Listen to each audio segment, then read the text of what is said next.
morning, Bob Gourley with Bob's Truth Seekers. This is podcast number 141, and I have the pleasure of speaking to Ted Goheen. Ted, you graduated from Red Bank Valley? Yes, sir, 1968, along with your brother Larry. Tell us what life was like growing up as a teenager in New Bethlehem. Complete opposite of what it's like now for kids growing up. I think that our generation probably was one of the best generations, in my opinion, because there was no electronics. When kids went out to play, they'd go out and play to contact one another. They'd ride the bike over the house or use the dial-up telephone, and no computers, nothing for kids to do except go outside and play. And now all they do is stay inside and play on the phone all day. You have brothers and sisters? One sister. And your mom and dad? Yep, they're gone. And what was some of your stronger memories from Red Bank Valley High School? Getting in trouble a lot. Well, who was your favorite teacher? I'd say I had a few favorites. Mr. Worrell, Mr. Jacklin, Ben Kundick, Coach Hepler, and Mary Conrad. Mary Conrad was a good teacher. What kind of trouble did you get in? Oh, sneaking outside to smoke a cigarette or going down the boiler room to smoke and getting caught. And were you a hunter? Pardon? Were you a hunter? Did you hunt? Did you hunt? Oh, yes. Did you ever take guns with you to school? Yes. Well, I belonged to the sportsman's club. Yeah. And that was Mr. Worrell. And we would meet every week. Well, one day he got us all together and we were going to the skeet shoot out here in top of the hill out here. Used to be Benny Kunzelman's skeet range. Yeah. And we all brought our shotguns to school. No shells, but because he said, they supply the shells.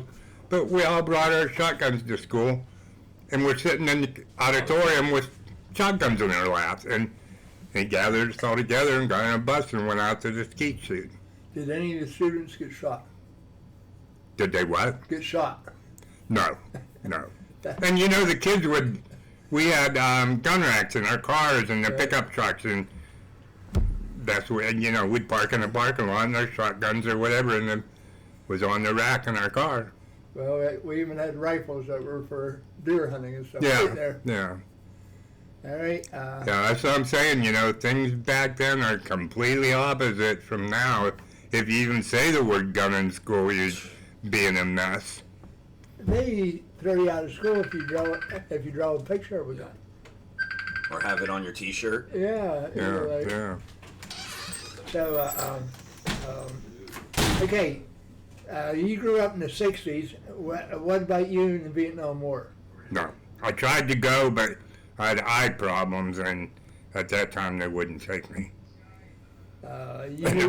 Funny story about that. The Army recruiter, came in and talked to our senior class, and he trying to, recruit the boys after we graduated. Well, he had this program that if you signed up, you would get 120 days after you graduate before you had to report for private duty or whatever, to enlist. So he took us all, a bunch of us kids signed up. Yeah, 120 days after we graduate, yeah, we'll go do it. And the money sounded good, and we got a chance to go to Vietnam. That was supposed to be so great, it was a war, but a lot of stuff to do over there, and the women were, nice over there, and we all thought that'd be a good thing to do. And so I don't know, there must have been about 10, 15 of us out of our class that wanted to sign up. And I signed up. So the guy took us to Pittsburgh to do our physicals. And of course, that's where I failed my physical, and some of the other kids, passed theirs. And I wanted to go so bad because a bunch of my friends got past their physicals and they were going, and I wanted to go with them too. So I couldn't go because of my eyesight. Well, then the Navy recruiter came into Red Bank, just like the Army recruiter did, and he was talking to people about the same deal, going to the Navy and everything. I went to it, and so I signed up for the Navy. I thought, well, I can't go with my buddies, I'll go with the Navy.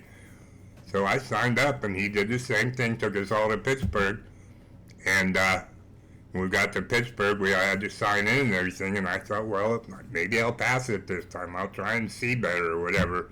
And my name was on the list that I failed for the Army, so they made me sit in a building or in a little office all day. I couldn't go with the rest of the guys to do the test because they knew I was trying to cheat. I just sit in the office all day while the rest of the guys, went out to lunch and we're all together doing their tests and physicals. And So I still didn't ever make it. To it. hit the road. Yeah. Okay. Looking back at your senior year in the class of '68, what made your graduating class special? I don't think it was special. I mean, It was just a good class. Do you remember how many graduate with you? I think 150. That's a pretty good turnout. I think that's about what it was. Maybe Okay. Maybe it was only 90. I don't know, Bob. After you graduated from high school, then what happened? Well, of course, there were no jobs around here, and my grandparents lived in Paynesville, Ohio, just right outside of Cleveland, and I went out there and stayed with my grandparents for a while and got a job out there at a rayon factory, and I worked all summer. And I got, just out of school and everything, and I got kind of bummed out about that. And I come back home for a while, and still no jobs around here. And I went back to Ohio probably the next year. I probably come back, stayed all winter, part of the summer, then went back the next summer, and found a couple jobs out there, but I found a good job, and I stuck with it for 14 years after that. So. And what was that job? I was working in a metal manufacturing company. We made flexible metal hoses. It's like a roll forming process. And I worked with them for about 14 years. How big of a company was it? Well, it was just starting out when I started working for them. They were just moving into this brand new building. And at the time I got hired, there was probably about 6 or 7 people working, and that included the owner and the managers and that. When I think when I left, there were probably about 40 people working for this company, and I worked my way up during that 14 years, and I was a manager, and they chose me to go to California and open up a West Coast division. So I had to go out there in the San Francisco Bay Area. I had to move out there for a while, found a building, hired people. They shipped all the machinery and stuff out there, and I helped set the machinery up, and I was there for a couple of years. Then I come back, and I did outside sales for the company for a while, and then, I don't know, I was probably back here maybe another 5 years or so, and the plant in California had grown so big out there that they had to open another plant. So I went back to California and found a bigger place, a bigger warehouse and everything, and transferred all the machinery into that. They sent new machinery out, and I was out there another 2.5 years. And then, I don't know, all of a sudden the guy sold the company, the owner of the company sold it, and they were going to move everything to Michigan, but they were going to leave the West Coast plant out there. The plant that was in Ohio was moving to Michigan and everything, and they wanted me to come back and go to Michigan. Well, I didn't want to go to Michigan. And I had done business with this company in Georgia. It was similar to ours. And I talked to the people down there quite often, and I talked to the owner of the company. He wanted me to come down and talk to him. So when I got back this way, I went down and talked to him. He hired me on the spot and paid to move us down there, and I worked there for, I think I was with that company probably for about 15 years. When did you get in the family way? 3 different times. Okay. Right after I graduated from high school, and I was about 19, met a girl here and Was married her. there any children? Pardon? Did you have any children with her? Yeah, I had one boy. Okay. I was with her about probably almost, I'm thinking, I'm old, it's hard for me to remember, but Yeah. I think I was with her for about 10 years. Okay. And I wanted another child, and unfortunately she couldn't have another child. So we kind of fought about that all the time. She had very big problem with our first child having it, and she just refused. And that's kind of what broke us up. And I built this log cabin during the time that I was married to her. I was still working at the plant in Ohio, coming up here every weekend and working on the log cabin, and then I finally left the company and lived in a log cabin for a while, and then my first wife and I split up, and then I met another girl, one of Benny Kunzelman's daughters, and ended up marrying her. She said she wanted a couple more children. She already had 2 girls, and so I married her, and then we moved to the place in Georgia where I was going to work. She was the one that went with me the second time to California, and then when we came back, and I was a salesman for a while, and then we moved back here, and that's when me and my first wife split. Or no, that's when I met her, that's when the factory sent me back to California to open up the new building. And then when we moved back here, that's when I went to Georgia. So she went to Georgia with me. And then we split up after, I was with her about 7 years, and then we split up for a number of reasons. None of it was real bad splits, the first one or the second one. And we worked things out pretty good. And then I met my third one, Beverly. She came by one day. I was a manager down there for a division of that metallurgy company. She came in looking for a job, and I talked to her, interviewed her, and something just clicked with me. And Is this down in Georgia? yeah, Okay, so you met Beverly in Georgia. yeah, and because she came in looking for a job, and I don't know, something just clicked with me, and she left. I had her application, and I thought about it for a long, long time, and I kept calling her and calling her. Finally, she got back home, and I called her, and I said, you got the job, come on in. So she was like my gal Friday, and she worked with me for about a year, and then we hit it off so well, we moved in together, and then pretty soon we got married. Is that Ben's mother? No, Ben's mother was my second wife, Benny Kunzelman's daughter. Okay. Yeah. And then this girl, we didn't have children together, but I had Ben and Patrick from my marriage with Benny's daughter. And then Beverly had 3 children of her own, 2 girls and a boy. And I had 2 boys and 2 stepdaughters because Benny's daughter had 2 girls when I met her, and we kind of was like the Brady Bunch. She had 3 kids, I had 3 kids, and then we got married. Probably 8 or 9 years after that, we took a big trip and went to a tour of the United States. And when we went to Nevada, like I said, after we'd been living together and doing our family for all these years, we were in a camper taking this trip, and we went everywhere. When we went to Nevada, we decided we'd get married and went through the drive-through window at the chapel and At Vegas? in Vegas and got married, and then we had to get out of the car. And our honeymoon, we went from Vegas that morning to Death Valley. And when we went to the visitor center in Death Valley, it was 115 degrees. That was our honeymoon. That was hot enough. So, what type of changes have you seen in Pennsylvania during your lifetime? Changes Yes. in our area or just all over the Well, state? here specifically, but the whole state.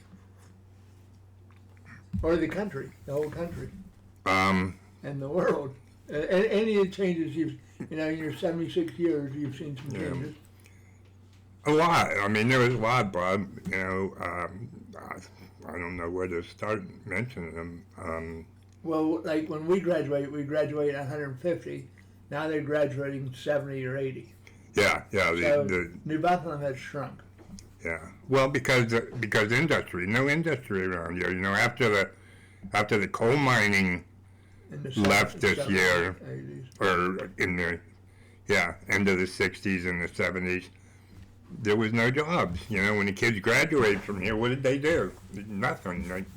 Remember how busy Main Street used to be on Friday night? Oh, Friday and Saturday nights, and It was packed. you would get in your car and you'd drive up and down through town. How many times you turn around at one end and go up, turn around at the other end, And now it's dead. gasoline was 35, 40 cents a gallon. Yeah. You'd put a buck and a half worth of gas in your car and drive it all night. And again, the changes, not only in Pennsylvania, but all over the country, these cell phones and computers. And when I moved back here to Pennsylvania, it was just so much different. And the reason I did come back, I could have stayed with that company in Georgia, but when I was in Georgia, when I first moved there, I told you I stayed about 14 or 15 years there. When I first moved there, I was with my second wife, and we ended up buying a house down there in a nice subdivision. And it was mostly black and white people that lived there, and there wasn't a lot of problems in my area down there where I was at. I was in a suburb of Atlanta, a place called Norcross, Georgia. Probably not quite as far as we are to Pittsburgh, but maybe half the distance from where I lived down there to Atlanta. So I was in the outskirts. But it was, mainly black people and white people when I first moved there. Well, then pretty soon the white people moved out and all these Asian people moved in, people from Vietnam, people from India, people from Iran. And you couldn't even speak to your neighbor. All the white people moved out of all the American people, whites and blacks, moved out of the neighborhood. Well, I liked the neighborhood. I had a nice house, big pool in the back. And my kids were growing up, both my boys, at that time, they were getting to be, 8, 9 years old. And, they were playing with all these foreign kids, going to school with all these foreign kids. And they'd be at a foreign kid's, like an Indian person's house or a Iranian or whatever people's house. And I'd try and talk to the kids' parents. They didn't speak English. You'd just go try and talk to them.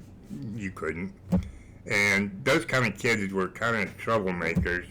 And I just decided, to heck with it. And the same thing down there, too. All the stores, the gas stations, everything were being taken over by foreign people, that couldn't even hardly speak English. They knew how to count money, but, and I just got so fed up with it down there that and I didn't want my kids going to school with all these foreign kids that I decided to move back here to Pennsylvania and didn't know what we were going to do when we got back here, but we went on our big tour that I told you about, going around the country and everything, and then we ended up back here. And on the way back to Pennsylvania, we talked about what we're going to do. I was with Beverly then, and we decided to open up a soda fountain ice cream shop because I told her, back in when I was growing up, there was like 5 soda fountains in New Bethlehem. Every drugstore, you'd go in. We had a newsstand. You'd go in, they had a soda fountain. You'd sit at the soda fountain. When you went to the doctor's office, he was behind in the back room of the drugstore. And when you went there, you got a soda fountain, got an ice cream cone or a soda while you went to the doctor. And now there's none. So we decided to put a soda fountain in. I figured we'd have all the kids in town, planned it like that, selling old-fashioned candy, and, you know, we had a big fountain with the handles, and you made your own Cokes and everything, you know, chocolate Coke. And, I thought it was going to be a big thing, and the kids just, they occasionally come in, or they'd come in and get an ice cream cone and leave. And most of our crowd ended up being people my age, older people that remembered these soda fountains and what it was like. So the kids just would come in periodically, but most of my customers turned out to be older people. And they would come in for ice cream and sit in the morning and have coffee, and a lot of old men would meet there in the morning. And I decided, well, we're just doing candy and ice cream and everything, so we just started to start serving soup and sandwich. Well, that brought a lot of customers in during the day, at least people in town, and they'd come in and get their lunch. And then the old guys that come in the morning suggested to me, why don't you do breakfast, Dad? You know, we're in here every day. And so we decided to put a griddle up in the back room, and then we ate breakfast, and we were doing like 35, 40 breakfasts every morning. We made most of our money in our ice cream shop at breakfast time, because we got all the older people in town to come for breakfast.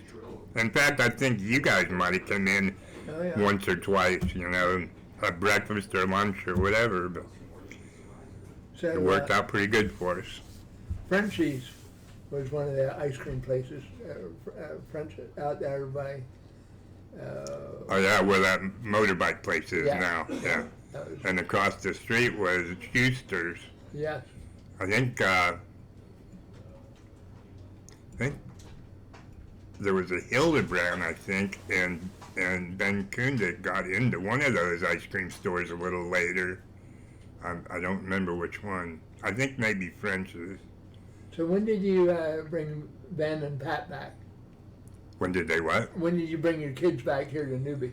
Oh, when I quit the job down in Atlanta. So they lived down there their first 7 or 8 years of life. Yeah, they lived there until I think Patrick was about 9 and Ben was 12.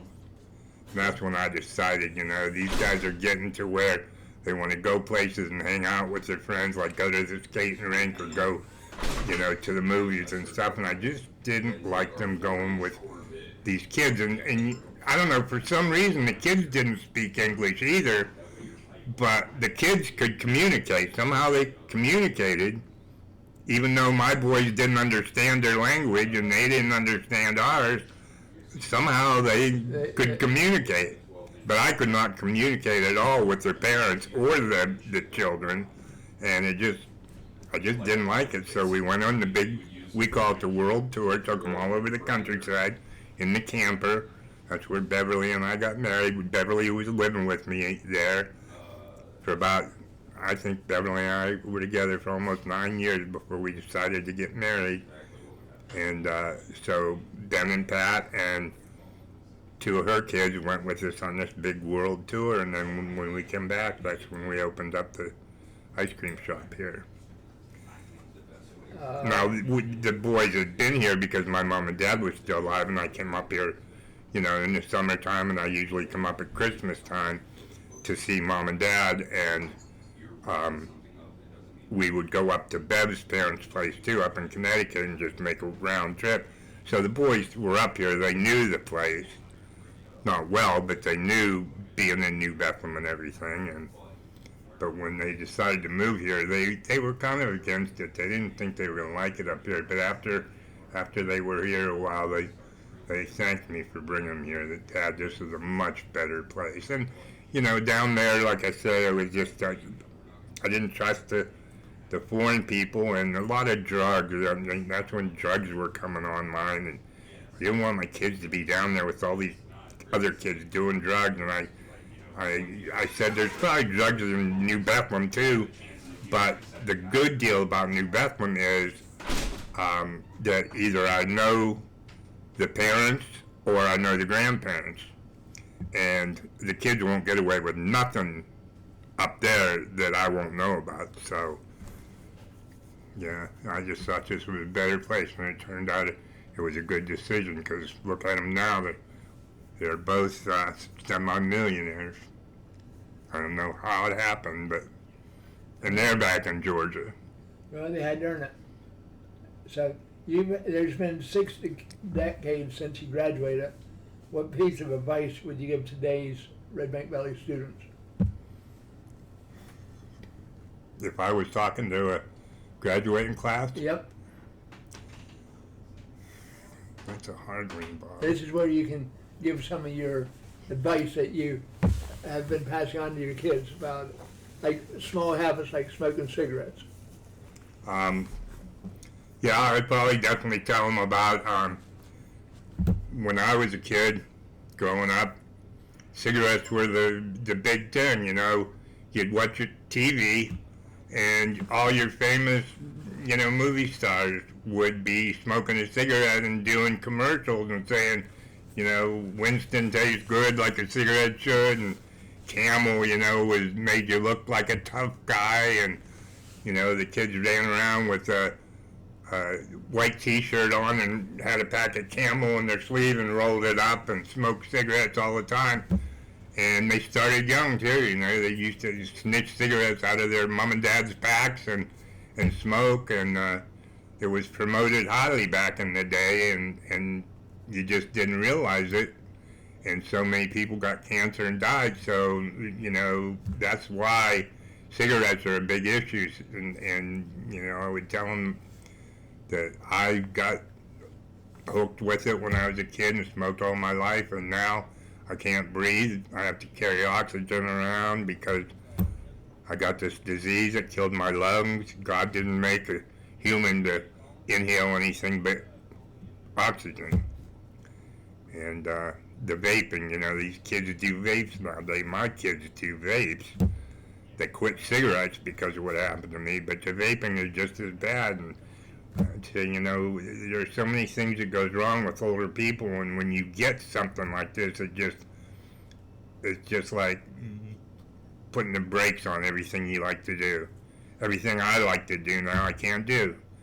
I can barely walk to the mailbox and get the mail and come back without having to sit down and put my oxygen on, and my heart's beating so fast, I'm out of breath, and I've got a little portable oxygen machine that I'm going to do something like I did yesterday, mowing the yard.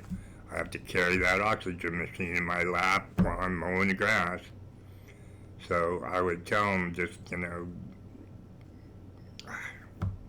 don't be doing anything like that, and try and take care of yourself now when you're young, so that when you're older, you're strong enough to you know, fight these things that make people sick and stuff when you're older. Because I was not very healthy. I smoked and drank, and I don't know. Little habits over a long enough period of time can do you in. Yeah, and you know, when you get out of school, you got to have a job, but it's very hard to decide when you get out of school what you're going to go to. I think there's more information out now, and after our classes and everything, that they talk to kids more about what's available, and try and convince kids to go to college or take an extra year or so, and you know, further your schooling in something that you like to do. Who was your favorite music group? Music teacher? No, music, like musicians or like which group? In my day, it was Pink Floyd. Pink Floyd. Yeah. And the guy that did Pink Floyd, he's still a good guy. Is that what? The guy that wrote a lot of the Pink Floyd songs and stuff. Oh, like that. Roger Waters. Yeah, he did a wonderful job. Yeah, and he's what, 70 some years old, going on 80, and he's still touring. Yes. The other guy, one of the band guys died, and two of them are still living, but they split the band up. They don't tour anymore. They both still record things, but What was your favorite movie you ever saw? I made a list up of about 10 of them. I'd say the most favorite one, and the one that I probably watched the most, is Born Losers. Born Losers. Have you ever saw it? Do you know what it is? I have to look it up. I don't remember it. Yeah. It's a motorcycle gang, Hell's Angels.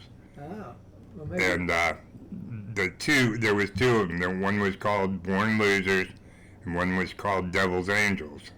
And they were to a motorcycle club like the Hell's Angels. Yeah. Because if you look at a 1968 yearbook, I was on one of the class clown guys, and you had to tell in your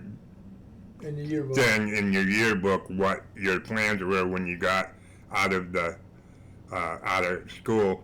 And me and Henry Travis, we were good buddies back then. You know Henry? I know Henry very good. Yeah, him and I were best buddies. And when I say I used to get in trouble in school, it was always me and Henry. Yeah.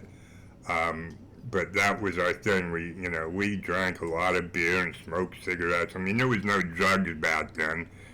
Hell, I never even heard of marijuana until after I had my first child, when I was 20 years old. And my kids think, oh yeah, Dad, you did it when you were in school. We know, we've heard stories about you. And I tell them, no, none of us heard about it when we were in school. We just didn't have it. We drank beer and smoked cigarettes. That was it. We were in the country. Yeah, but Henry and I, our goal was when we graduated to go to California and join the Hells Angels.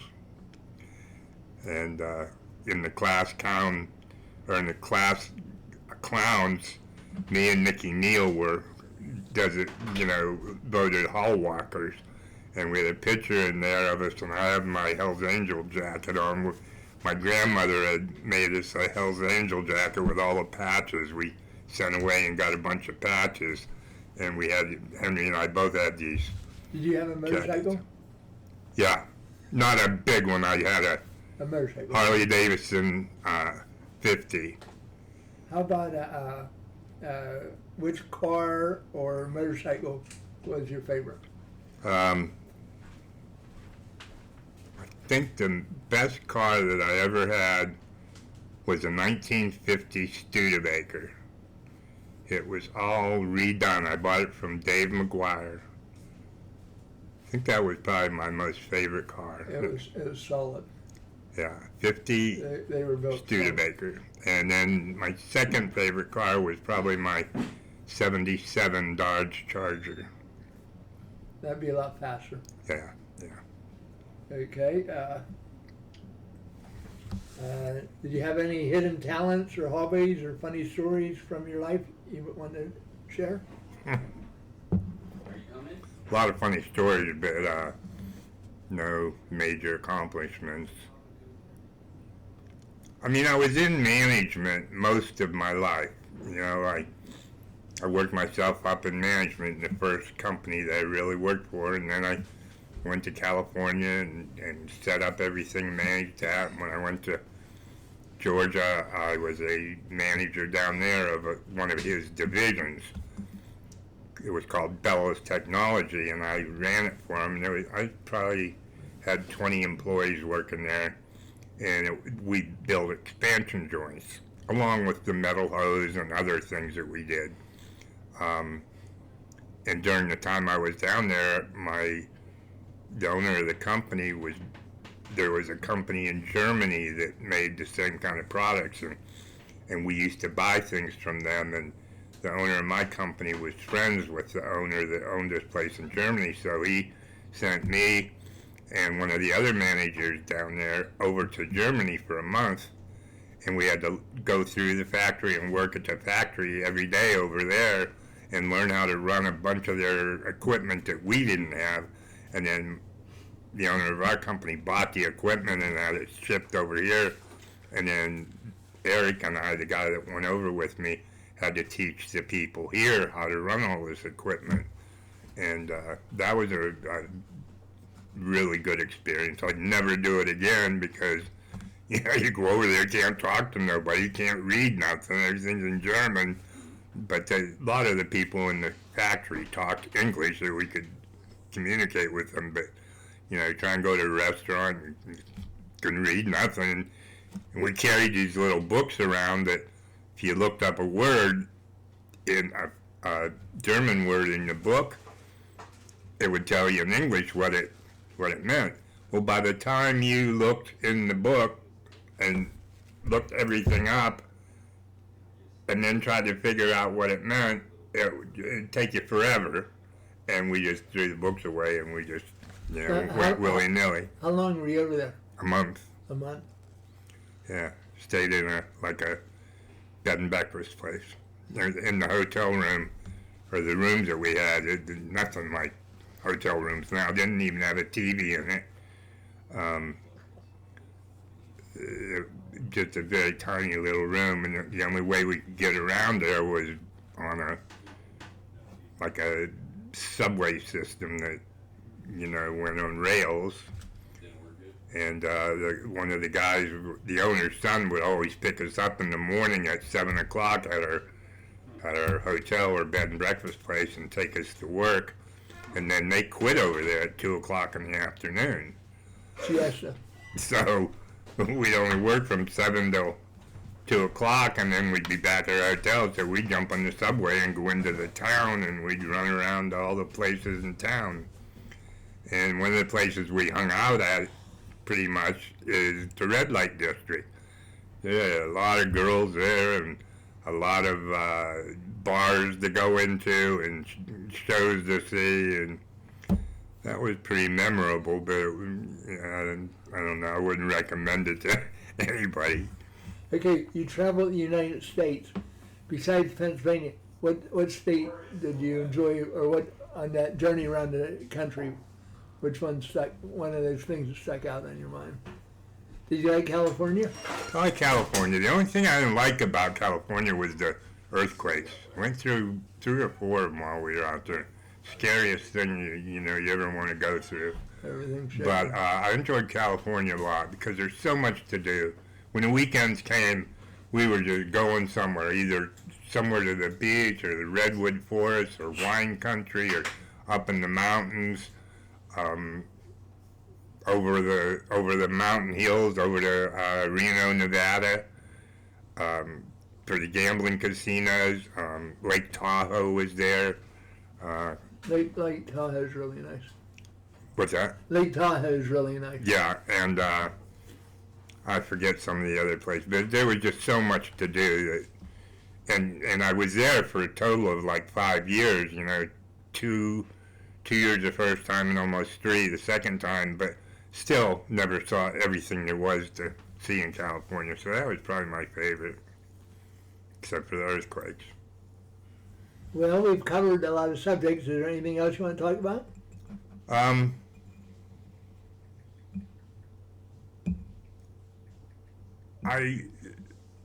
don't know what's going to happen with the younger people nowadays. Like my grandchildren right now, the oldest one, at least my close grandchildren, I've got like 13 grandchildren, and that includes my step-grandchildren, but my first boy, Rick, I don't know if you might have known him or not because he grew up mostly around here. He got killed in a car accident in California. He was only 30 years old, so I'd lost him, but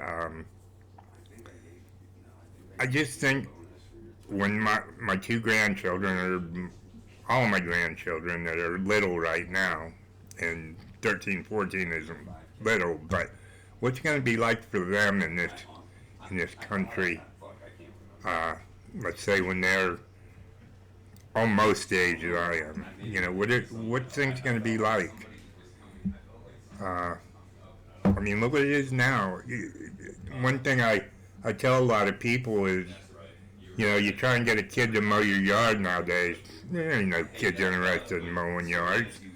I said, you try and get a kid to, you know, get a job working at the farm, helping the farmers out. No, the kids don't do that nowadays. And they have no idea what it's like to do that. And if you do get somebody to mow your yard, hell, they want $25 or $30 to mow a little yard. You know, back in the day, I used to work all day for a farmer that only paid us like $75 to $1 an hour, you know. And that was hard work, loading the wagon, carrying hay bales. Yes, it was. Yeah. And we all experienced, all of us kids from back in that day. I'm sure you did too. But nowadays, kids don't experience that because the only thing the kids know now is this. The phone. Computers and phones. I know phones is a good invention. It helps people a great deal. But I think it's the worst invention because people are hooked. It's almost like a drug. It is. Artificial intelligence knows exactly how to hook people. And they track you and they make sure you keep putting stuff up that you like. Yeah. I mean, saying you were very close to, how old are you now, Bob? 73. 73, yeah. So you and I were from the same generation, and you saw everything, and you can see the same thing that I see. The kids nowadays are just, I just don't know how to describe them or what you would call it. What do you think? I get discouraged, but then I also get encouraged because there's some really good kids out there. Like your son here, he's doing pretty good. I mean, I think computers are great, but it's like me, you know, I'm old and I can't do too much. I come out here and I sit in this computer and play games and do Facebook and talk to my, you know, you can FaceTime people and talk to people anywhere, and it takes up a lot of my time. And that's good for me because I don't do anything else. I can't. I just can't do it.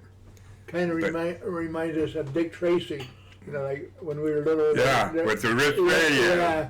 And now you can do it. You know, they can talk to their clock. Yeah. Their watch. And if you try and talk to a kid like one of your grandchildren, 13, 14 years old, and tell them the things that you did when you were a kid, and there was nothing, you know. Even the telephones, I can remember. I don't know how old I was, but I can remember we lived in the basement here before Dad built the top part of the house. And I don't know what I was, maybe 8, 9 years old or something when he built the top of this house. We lived in the basement for a lot of my younger years, and we had a telephone on the wall that had that thing that you took off, and you had to crank the handle. And there's other people on that line. You know, like there was a half dozen people on the line. Yeah. So. And you try and tell the kids that. Even nowadays, some of the younger kids, you know, 9, 10, 11 years old, they don't even know how to dial a phone. They don't know how to read a clock that has numbers on it. They can't read. My kids, honest to God, my kids, when they were younger, couldn't tell time on a clock with a numbered face on it. It didn't have the They had number, to have a digital one. So. Now, did you ever almost get killed? Did I ever what? Get killed? Were you close to death? Did you ever, like, were you in a car wreck or? Crazy accident. No, but I had a blood clot in my leg. Okay. And a piece of the blood clot busted off, and it went into my heart, but it was small enough to pass through my heart and went into my lung. And it stopped about halfway down through my lung. And they call that a pulmonary embolism. Okay. And I went to the hospital after the blood clot. You know, the doctor told me, if you get any pain in your leg or stomach or anything, you know, they put me on blood thinners, but I'm still on blood thinners, and this happened probably, oh God, when it happened, probably 25, 30 years ago when this happened. They life flighted me to Tracy Hospital on a helicopter. It was about 10 o'clock at night, and the thing that went through my mind was, when the helicopter was lifting up, I was laying in a stretcher, but you could see out the window, and I thought, this is the last time I'm ever going to see Clarion. I figured I was going to die. And they life-flighted me down there. I was in the hospital for 5 days, and I thought that was the end. Well, But now I know what the end's going to be. It's going to be this COPD that I have, because I'm in stage 4 right now, and I have to use oxygen all the time. And I get up in the morning, and my lungs are so filled with mucus that I have to cough all this mucus up with these little gadgets, and I have a nebulizer machine that I use, and my oxygen that I use. what you cough up, is it clear or colored? Clear. Yeah, it's clear. I mean, there's no blood or nothing. It's just the little cilia things that are in your lungs